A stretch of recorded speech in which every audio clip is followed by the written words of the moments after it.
everything that comes through. We are not alone in this universe. It's a thought that rings true. Ancient cave dwellers drew spacecraft on the walls. It's a recurring theme. I've seen the same thing while walking late at night, and I know it's not a dream. From Maelstrom to Manat, Boston to LA, there are people asking questions and they will not go away. But what has been seen might not be what it seems. The government's shadows dance in the sea.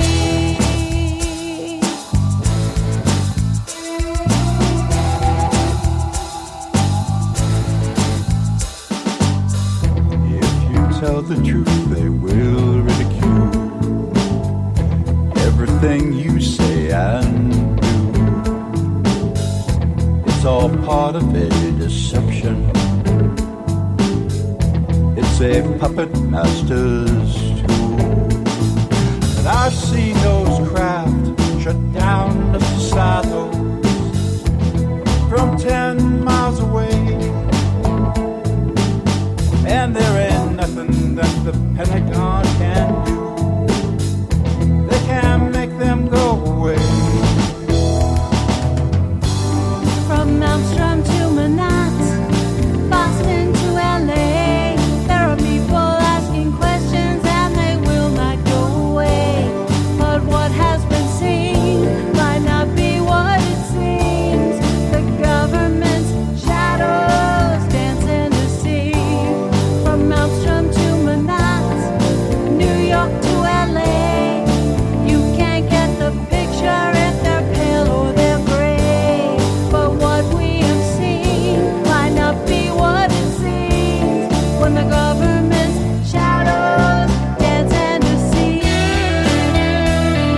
The views, opinions, and representations expressed on the Night Dreams Talk Radio Network and its website are those of the hosts, guests, and participants, and are not necessarily those of or endorsed by the network, its affiliated stations and broadcasts, the management, other hosts, or advertisers of the network.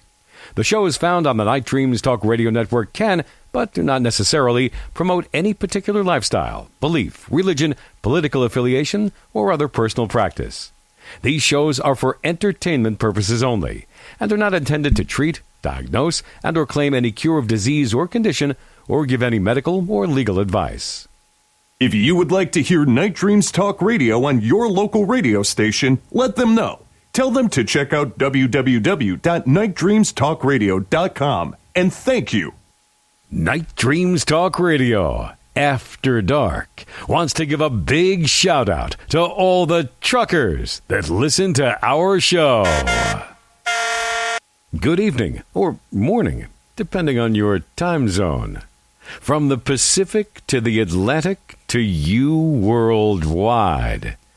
Get yourself a cup of Java and find a comfy, easy chair. And get ready for Gary and his guest on Night Dreams Talk Radio, After Dark. And now, here's Gary. And here I am. Tonight we got a great show. I mean, we have Terry Lovelace. Now, you're wondering who Terry Lovelace is. Well, he was a assistant attorney general. He was a lawyer for many years in Texas. But when he was in the Air Force, him and his buddy went camping, and it happened. He was abducted. He had an implant. And we'll find out his story tonight at 7 p.m. Pacific West Coast time, so hang in there. James, how you doing, my friend? It's been about 2 hours since I heard from you. Yes, it has. I'm doing good. We did get our first snow last night, over the night, got about an inch, and it's been about 13 to 20 degrees here today. It's just been awesome. Okay, and just 2 weeks ago, you were cutting your grass, and you had nice warm temperatures. You know what? I got a funny feeling you're going to be in for it this winter. I think you're going to see a lot of snow.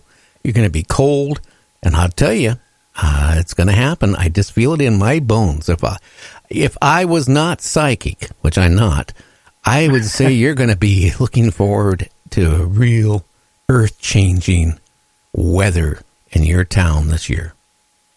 Well, I got news for you. You're going to feel bone chilling because when I see you, I'm going to put some of that down your back of your shirt. And that's what's going to happen. But, yeah, you're probably right. Now we're getting late January, early February weather when it's a deep freeze for about 2 weeks of 10 below. Lovely. Yeah. Well, I was looking at Karen Banks. She was posting on Facebook, and she was all like, trying to keep warm in her trailer. I guess where she lives, it gets really, cold. Oh, yeah. She's upper state New York. I was in upper state New York, I don't know, 32 years ago or so, just below the, near Lake Placid, below the border. Put it like this, I went up there in October and didn't come home to March, and I never seen the ground. There was 2.5 foot of snow the whole time we was there. Nothing shuts down. Schools keep going. Everybody's got snowmobiles, and they use snowmobiles throughout the town. It's nothing shuts down or stops. They're used to it. And I mean, around here, everything get a foot of snow here, everything would shut down. But 2.5 foot of snow up there is nothing to them. They just get on the snowmobile. Well, we went like almost 17 years without any snow down at the compound. And, it's funny, last April we hit 91 degrees. We never hit 91 degrees in April. We don't even usually hit it till late July. But we had a day of 91 degrees. And I'm thinking, oh, man, we're going to creep by with no problems. Our fish pond would last year and the year before didn't freeze up like it has.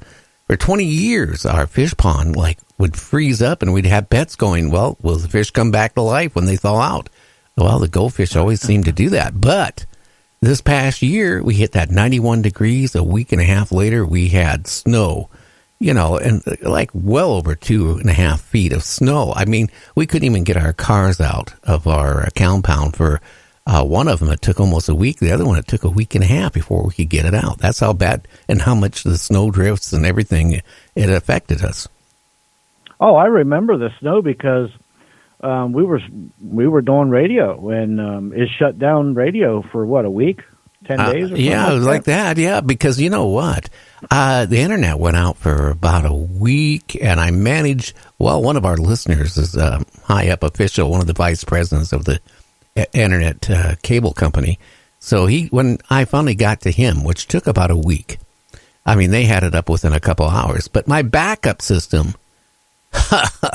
Yeah, I was talking and getting a backup satellite system that, just doesn't receive. It transmits the signal for a backup on the internet. Well, a tree came down and that was the end of that. So we couldn't even get on the air no matter what. I know. I've been in those situations. They're miserable when that happens. Nothing you can do. Just hopefully you got enough food and it gives you a little prelude to in case the grid system goes down. Oh, yeah. Well, I don't know. I was worried about it last night, my friend. I'll tell you, we were off the air for the first half an hour. And, when I got done doing the show, I started checking the emails. And here's this one station in San Diego. Here's one in Idaho. And here's one in Nebraska, believe it or not, saying, well, what happened? What happened to your feed? Hey, I had to say, well, something didn't work. What can I say? Life goes on. But in the news today, fake news, there was a big hoax going around about an asteroid that's supposed to hit by Christmas. Did you see that hoax? I think it was yesterday. I think I did see something. Yeah. Matter of fact, it was called the Christmas asteroid or something like that. Yeah. Yeah, and it gave all the NASA numbers and all this stuff. And, it was life-ending. I mean, why would somebody even get that going? I mean, it was a hoax because it even said in the article that the two magazines or tabloids they got was out of the UK, which is notorious of putting out poo-poo, you know what I'm saying? But, yeah. I mean, when I first looked at it, okay, I freaked out for about 3 minutes till I started reading it because, oh, my God, Christmas time? What time to go? Well, at least I won't have to buy any gifts this year. That's the first thing on my mind. But no, actually, that didn't go in my mind. I had a slide right there. But, it scared me. And Yeah, then I read a little bit more and found out it was a hoax. Yeah, you were having a what you call World of Worlds Orson Welles moment right there. It's called pee in my pants moment. Yeah, well, that depends, doesn't it? I don't know, but maybe I should have had a pair on when I read that article. But, That's right. Yeah. And tonight, Terry Lovelace, I don't want to tell too much of it, but, he was a assistant attorney general, for the United States. Then he was a private practice attorney. But before that, he was in the Air Force. He did his hitch, and him and his buddy went out camping. And God, what did they see? They saw a bright light. I'm not going to say any more. But I'll tell you what, after, everything that you sent me, what I've done research, I'll tell you, it's probably one of the nicest and clearest abduction implant cases I've ever read of and heard of. Isn't that something? I know the one thing I sent you showed the X-ray, and I won't say much either. But I got to tell you, if you're ever out in the middle of nowhere, and I mean nowhere, and you don't hear all of a sudden no birds, no crickets, no nothing, and you're feeling weird, you could be potentially having some visitors. Just saying. It just seems like it all works out doing them same kind of patterns, you know what I mean? Well, I do know what you mean, because that reminds me back in New Mexico in the early 70s, coming from North Carolina, back heading home towards Seattle, going through the New Mexico desert. That's exactly what we ran into, me and my ex-wife. Well, she wasn't an ex-wife at the time, but I sure wish she would have been.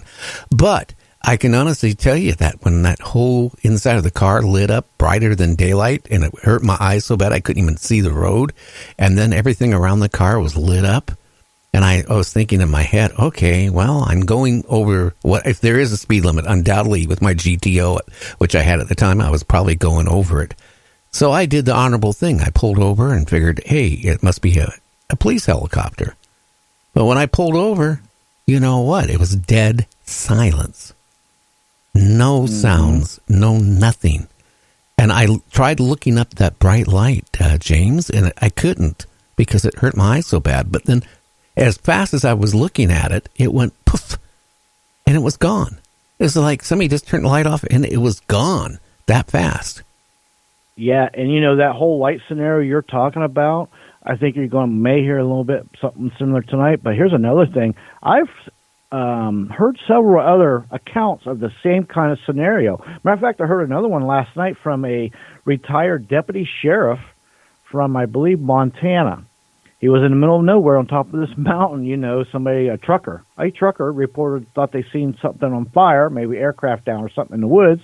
They go to inspect it, and it's not there. They didn't see nothing. So then here comes this other sheriff from the other county. Another trucker reported on the other side of the county line. So they're both there looking. There's nothing. So they're sitting there talking. Next thing you know, out of nowhere, right above them, poof, it's like somebody just turned on a spotlight out of nowhere. Bright, like you're saying, it's on them. They don't know what it is. It's not a helicopter. There's no noise. And it's a lot of similarities to what you're saying. Oh, I know. And, talking when I had Peter Davenport, who runs the UFO Reporting Center up here in Washington State, he was on my show quite a few times here, about a year ago. And, his encounter was pretty much the same thing. He saw a bright light. Yeah, it was intense, and then, poof, it was gone. Mm-hmm. And, you got to kind of wonder the time between you see it and the time it goes poof. Is there any memory loss between there or any memory loss after that you really may not even know? And then afterwards, maybe even a year or more, do you kind of feel something in you, like an implant? I mean, these are all things you may be going on, you don't even realize it. Well, whatever my situation was, James, I didn't realize it for years. I put it out of my mind. But I still think something's really strange when I can't go through a security check without setting alarms off. I mean, I could be bone butt naked and set off alarm. That would set off